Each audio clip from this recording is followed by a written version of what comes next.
Welcome, lovers. I don't know what I'm doing, but you probably already knew that. And welcome, Tiffany, our guest, my best friend. I'm still here. Yeah. We're doing it like a good handful of videos, so you're going to see her a bunch. And I'm excited. You're so cute. Cute. Oh. As you all know, at least if you've seen our other videos, we are both fanfiction writers. So we wanted to talk about some of the struggles of recent experiences with being fanfiction writers. Mm-hmm. The first is switching platforms. Ah, yeah. Yeah, we both started writing on Wattpad. Yeah. I started writing it there because it's the first platform I found that I could understand quickly enough that I could actually just start. Mm-hmm. And only recently found out it's not the best. Yeah, it's dying fast. The app itself is very, very active, but the fandom side of it is absolutely dying. It's moving more towards people who actually want to become writers rather than fanfiction. Mm-hmm. Which is strange because a couple years ago, if you said anything about Wattpad or fanfiction, then everyone was like, "Oh, connect it to," and it was like this well-known place for fanfiction, and now everybody's like, it's for baby fanfiction writers, and eventually they'll move on. Which is kind of true. It's kind of true how now, it felt. I didn't even finish one story on it.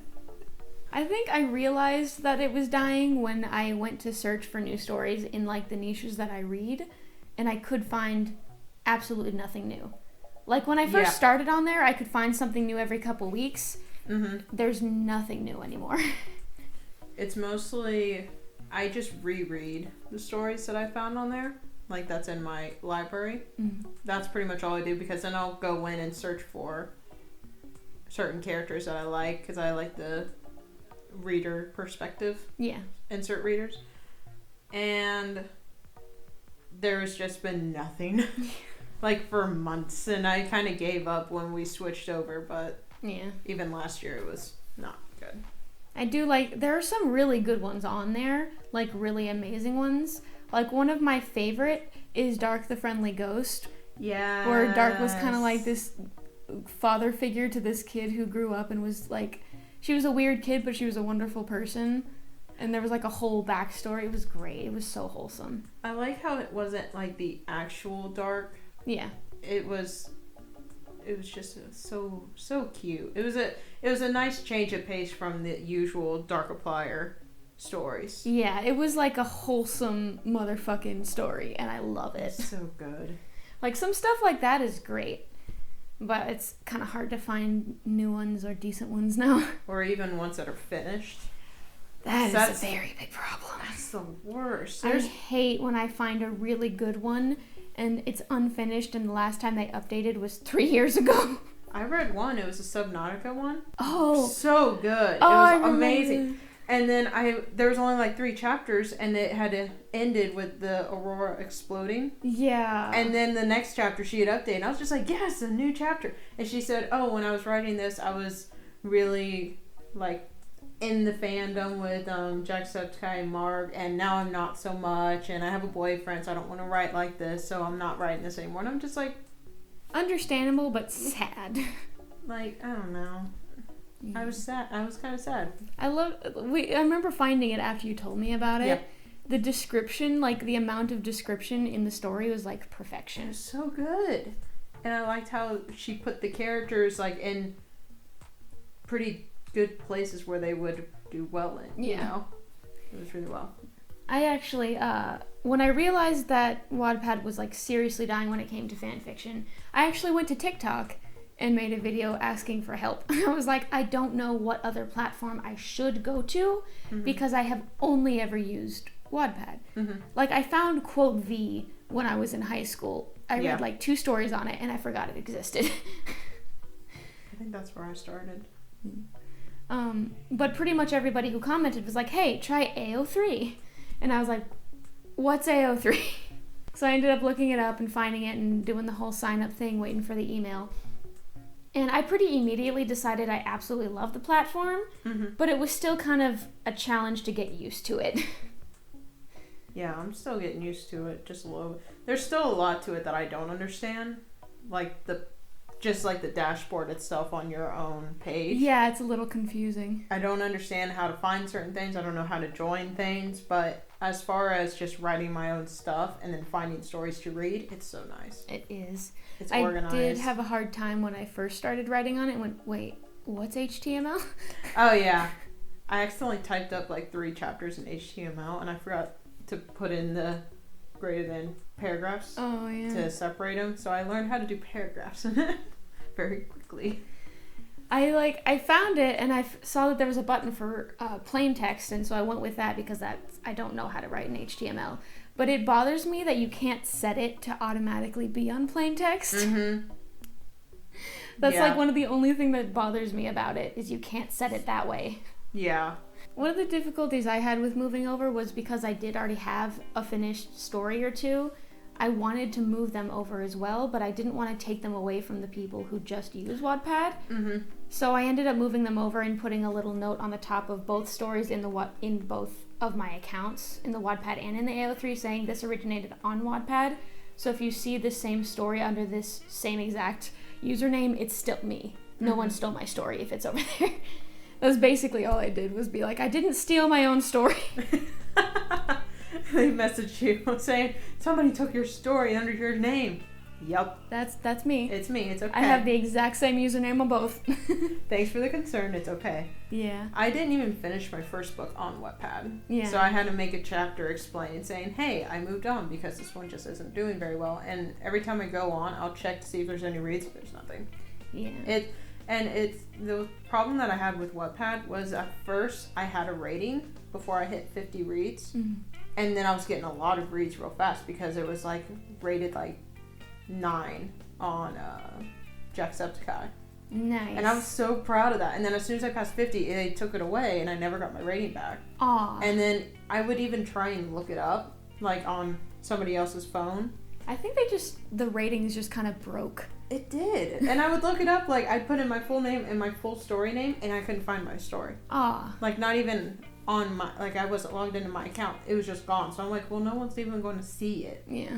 So I was kind of gave up for people to read it. So then I was just writing to write. And then you found the AO3 and I was like, well, yeah, I'll move over. But the nice thing you had was you could kind of copy and paste your book. Yeah, because I had already finished mine. I couldn't do that, so I had to retype it. I was at like, what, 17 chapters in? Yeah. I retyped it. It went well. It turned out wonderful, though. Yeah. When I initially wrote my Terras and Subnautica on Wattpad, I got a lot of really good feedback. There were people who would read it every time I posted a chapter because I was actually doing it by chapter at the time. Mm-hmm. And the fact that they would like make comments that they liked the story and that there were certain things they did or didn't like gave me more motivation to keep writing. Mm-hmm. So I think that's why I finished that story so quickly, is because I had the extra motivation of people like giving me feedback. So because I wasn't in the process of writing it anymore, for some reason my brain didn't think I would get a lot of attention when I moved it over to AO3. But I still get a lot of kudos on it and comments sometimes, and it just makes me really happy that people like it. I think on yours, I think you have more kudos than my first book. And it's not me saying like, I don't know, because I think mine has more reads, but you get more kudos because yours is just a flawless masterpiece. Oh, you're sweet. It's such a good story. You don't understand how much I love your Subnautica book. I had the most fun writing that book. It's so good. I think the problem that I have with my story is I wasn't getting much feedback. Also because I just wasn't pushing it, and I mostly was just writing to write. Because like I wrote my Soma story, and I already knew as soon as I decided to write it, no one's going to read it. And I was fine with that. I was trying something new. I was trying a new sci-fi story style in third person, and I was trying to write scary stuff. I can't do any of those three. I knew it wouldn't be good, but I just wanted to get it done. So I wrote it in a month, which was my deadline, and I actually finished it, and I'm happy with how it ended, and I'm still getting kudos on it, and I'm just like, why? It's not that good. It is good. I haven't gotten like very far into it yet because I'm kind of a slow reader. But I have read the first couple of chapters and I really like it. I mean, it's not the worst thing I've ever read, like, as far as reading wise, it's not the worst thing I've ever read, but I know I actually had more experience writing that kind of style. I could make it better. So maybe in the future I'll edit it and make it a little, add in more things, because I think it's just, it kind of moves too fast through things. I could probably add in more like monsters coming around or things like that, because I was just done with it. By the time it was to Theta with all the monsters and you had to go through all the offices, I was just done. I didn't even write that whole part in. I'm like, I don't want to write in the offices. I think most people who'd be reading a Soma story would at least like understand how the game works. Yeah, and it's still doing okay. It's not doing as well as my other ones, which again I'm totally fine with. Your other ones are also ego ones, and everybody loves the egos. Yeah, egos are fun. Yeah. But then it started doing better when I changed it to Jacksepticeye, which I didn't expect it to change that much, but I've been getting more reads on it in like the couple of weeks it's been changed. Yeah. But that actually moves us into our next topic. Yeah. Which is trying not to trying to avoid people criticizing us for new drama. I don't know if any of you have ever watched Cryotic, but we did for a long time. And then recently, some real terrible shit came out about him that turns out he's an absolute terrible shit human being. Yes. And at first we were like, maybe we should put like a note at the top that's like, we wrote this before any of this happened. But then as stuff more and more came out, we kind of reached a point of he doesn't deserve to be written into anyone's story. Yeah, because I know you wanted to keep him in at first in yours, and I definitely wanted to, because in my book it made more sense, because I was trying not to only write about Sean. Yeah. Because all of my stories include Sean. I was really trying, like, this one story is not going to have him in it. I can do that. And it worked so well with him being it, because you don't know what he looks like. So I just did a very lame description, and he had a normal accent, and I didn't have to mess with that. And his humor is the same as mine, so I was like, easy, it's done. And then that happened, and I think I texted you, and I ended up staying up real late because I was so mad that his name was on my dashboard that I had to go through and change it. So I was just like, I can't. It makes me sick. I got so upset too.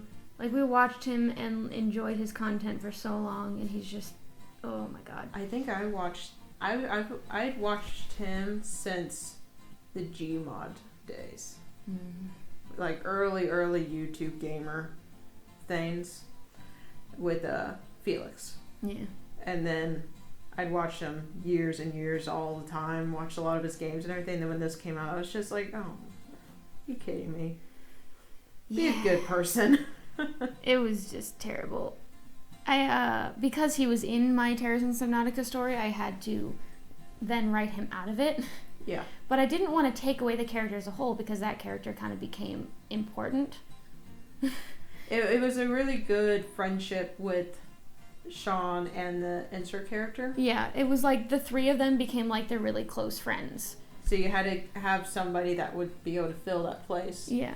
And I couldn't figure out what to do first. I love who you picked.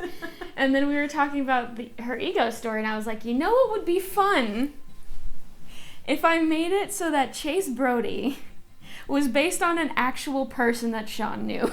Yes. And then he appeared in Subnautica.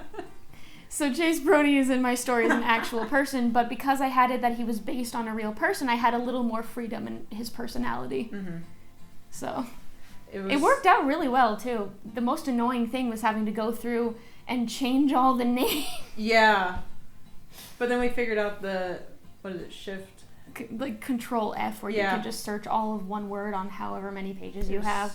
It made it so much easier. So good. And then I had to add in and change out a few things to make it more Chase. Yeah. I love, in our crossover, I love that my character is just like, wait, Chase is real? No! The person that I base him off. What?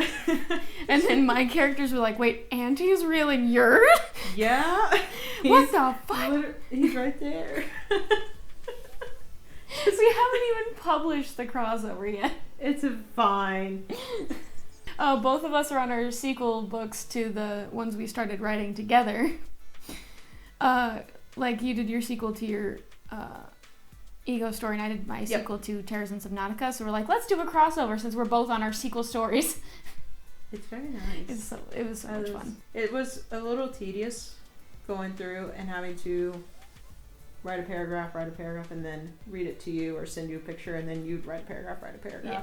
And I think whenever you read through it, it actually flows better than I was thinking. Because I was worried that it would be obvious, like, here's your part, here's my part, here's your part. But since it was still me writing it, and it worked with me saying, okay, what would this person do in this situation? Yeah. Not to give away what actually happens, but Yeah, we just kind of asked each other, okay, if this happened with my people, what would your people do? And then we just kind of melded it together in a way that flows all right. It works really well. I read through it a couple of times just to make sure it flowed and everything was good, and I was like, I like it. I need to rewrite my crossover with Eric's book.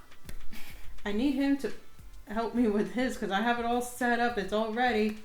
His character's in my book, and I don't know how to tell him, like, I'm ready. What do you do now? What does your person do now? He's in the Oh yeah, next topic is writing for dead fandoms. I think Soma's the only book that I wrote that's a dead fandom, because it's not even much of a fandom for that game. Yeah. See, I have I'm actually working on my third story based around AKB 0048, which is my favorite anime, but it came out in 2012 and it seems like not a lot of people remember or know it. So it's really, really hard not only to find fan fiction of it, but to find people who want to read your fan fiction of it.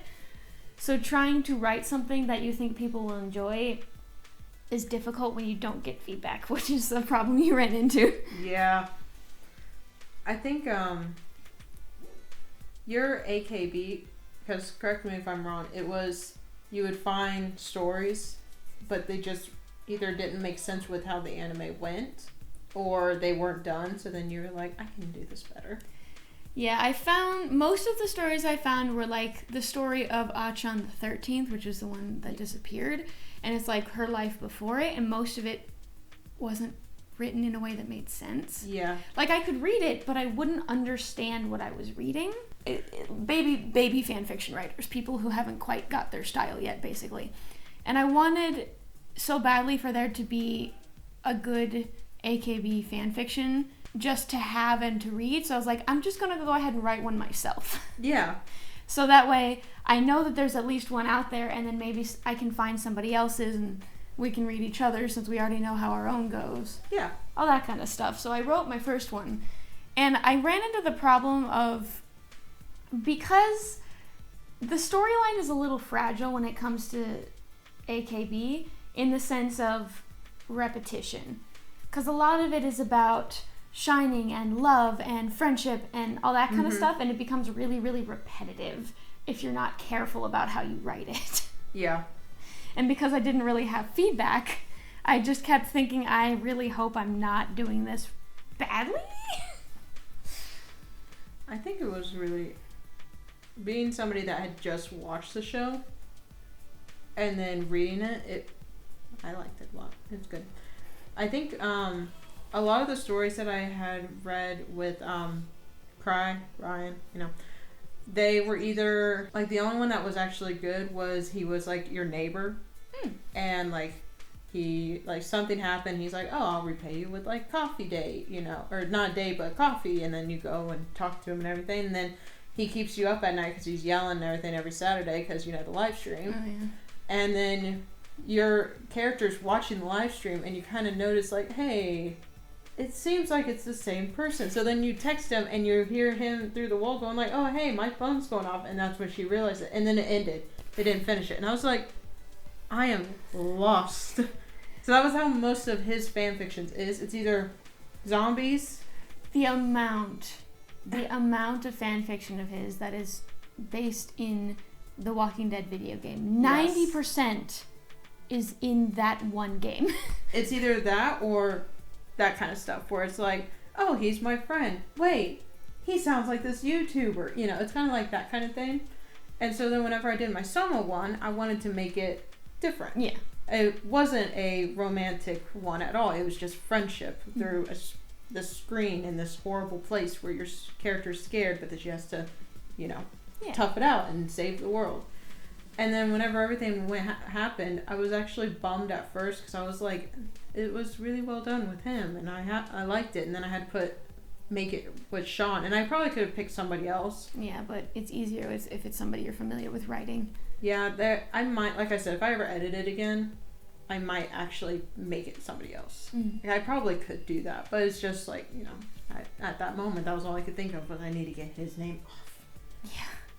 But it's just like, by the time that came out too, I was like I was more than halfway done with my Subnautica sequel. I'm almost done with it now. I still don't know what to call it. But he is a very big part of the second book. Yeah. Like a very big part. So I had to go through that and change that too. And it took so long. I don't know if I would say, like, as a fandom, that Cries is dead. I'm pretty sure it is by now. But now it definitely is. It wasn't before. I don't know if people would do what we did and change it, or if they would just leave it and then put a note saying this was before. I don't know if there would be anything left of it. Yeah, like there was a Cry fanfiction on Wattpad I read. I think it was called Glitched. Yeah. With like aliens and stuff, and it was really well written, but you can't just change out characters in that story. No. It wouldn't have worked. And it's almost like with that, I'm kind of glad I changed him just in case, because then nobody's going to search for that. Yeah. I doubt anyone would. But yeah, so I think Soma's the only one that I'm a part of that's not much of a fandom, if not a dead fandom. Because that game came out, in 2015? Yeah, I think 14? Something like that. So it's a couple years old. Yeah. I wish they'd come out with the second game. I really wish they would come out with a sequel series for AKB. Yes. And I wish they would do that and then include Jurina this time. I'm so insulted they didn't include her the first time. What they need to do is they need to make the sequel and it be with the people that graduated from the first series, and then have her show up. Oh, that'd be great. And then have her story of becoming a successor and everything. That'd be great. But it would be like with I can't remember her name. The one that took Achan's place. Nagisa? That one. Yeah. With those people. Yeah. And that would be a super wholesome way to introduce like other people that is a part of the actual group and everything. Yeah. I actually still go with the anime. I had a lot of fun writing my first AKB story for a lot of reasons, but one of the things I was really excited to do was have the male character implemented. Yeah. Because it's so... People love to ship, which I get. I'm a shipper myself. But I feel like people don't remember the fact that a male and a female can just be friends. Mm-hmm. And that's an important thing to include in media, and people just don't. Yeah. So when I wrote in the male character, I knew if I didn't do something to deter it, then people would be shipping him with the insert character. Yeah. So I was like, I'm going to make this character ace. So not only will there now be ace representation, but it'll represent a healthy best friendship between a male and a female where there's no romance. Yeah, I liked... Because I read that one before I even watched the show, and I was able to at least follow along, and I liked that. Yeah. You did it. My mom read it and was like, "What the heck is a kirara?" And I was like, "This, Mom, it's this." I like how people would go up, like the the bitch lady, saying like, "Oh, you'll never make it because you're a guy," and then he still made it, and I was just like, "Yes, you show her." It's good. I think I named her Devin. I think so. Yeah, and then she came up later and decided to pull some absolute shit. Yeah. But yeah, I don't really think I'm a fan of anything that's considered... I know right now the Jacksepticeye Egos is not it's not booming right now. I think right now people are more leaning towards the Markiplier Egos because he's done more with it recently. Yeah. So people's attention is more leaned in that direction. There's more to work on, especially with like Dark Wilford and everything, especially with Who Killed Markiplier, with that backstory, and with Damien and everything else. There's more to work with his, whereas with Sean's egos. He hasn't done quite as much. There's not as much, but there's a lot to, there's a lot of empty spaces I could fill in with, like, these kind of things, you know, but... Yeah, like, Mark has a lot more egos, but a lot less description for the majority of them, whereas the ones that Sean has, he has only a few of them, but all of them have, like, actual, like, information to work with. Can we go off the rails for just 1 second and discuss how many fucking egos Mark has? Like, oh my holy fucking god. Shit. Mark, stop. And he keeps making more. He keeps doing it. Don't get me wrong, I love Yancey. I do, but it's just like, I can't... That's why I like Sean's egos, because there's just like 6 of them. I feel like Mark can't keep track with his. No, he can't. When was the last time we saw Keenan the Squirrels? It was on the TV, and that's it. I had somebody comment, because I drew the 2 of the egos as dragons a little while ago, and then somebody just commented, you should draw the soup guy. I was like, who the fuck is the soup guy? And it was just this game where he's just like, oh, here's some soup. And it's like, and it was not an ego. It's not an ego. He was just doing a bit. And I think part of the reason that Mark has so many is because all of his fans turn every bit he does into an ego. And it's not as bad as Robbie. Robbie was never... At least Sean didn't do a bit calling himself Robbie or calling his character Robbie, saying, oh, I'm a zombie now. Nom nom. Yeah. But it was just a thumbnail. And people saw the thumbnail and decided it was an ego. Don't get me wrong, I love the fan art. Oh my god, there's this one fan art of Robbie where he just eats curtains and everything. And it's just so cute. Because he just has this big wide eye and a bandage, and he's just, nom. And Henrik's just like, stop, please. Just stop eating everything. Chase will forever be my favorite, though. I don't... Because the fanfic that I'm reading right now... Not reading, it's being animated. Or not animated, being drawn. But in it, Chase is not a good guy. Oh. Yeah. You need to read it. We're going to read it tonight. Okay. We're going to go through it tonight because it's so good. I love it. He's not good. And it broke my heart whenever it came out that he wasn't good. Because I was like, but no. He's baby. He is. And he's so scared of himself. And I'm just like, oh no. And then I think Jackie, just because of what I'm reading, I think he's my favorite besides Auntie. Yeah. I love Auntie. I can't help it, man. But I think Jackie is probably my favorite just because of what I'm reading. Because she does it so well. It's so good. Is it Van Garrett's thing? Yeah. Yeah. We're gonna read it. It's gonna be fun. But like in it, Henrik, I still love Henrik a lot. I still think it's funny that you say Henrik. Because I say Heinrich. Oh yeah. I don't know. I'm probably saying Schneepelstein. We'll just... Sheep! You know, when I first saw his name, for some reason my brain said sheep. Sheepelstein. It's like, Dr. Sheepelstein. I'm just gonna draw him as a sheep and be like, it's Dr. Sheepelstein. With a little clipboard in his mouth and little glasses and just a lab coat draped over him. I'm sorry, you're dying. Just do Dr. Eplier. That's Dr. Eplier talking to fucking... I'm Dr. sorry. Eplier is not an ego. He's a meme is what he is. That's all he is. He is a meme. How did we drift so far from dead stories? It's fine.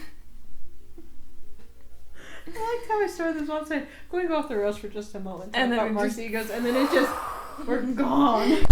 Oh no. Anyway. Do we have any last things to add to the actual video? No, I think that's it. Okay. That's gonna be the end of this video. I hope you liked it, but if you didn't, that's perfectly okay and perfectly understandable, but hopefully you'll see you in the next video anyway. So until then, we hope the rest of your day and or night is just as lovely as you are. So bye-bye.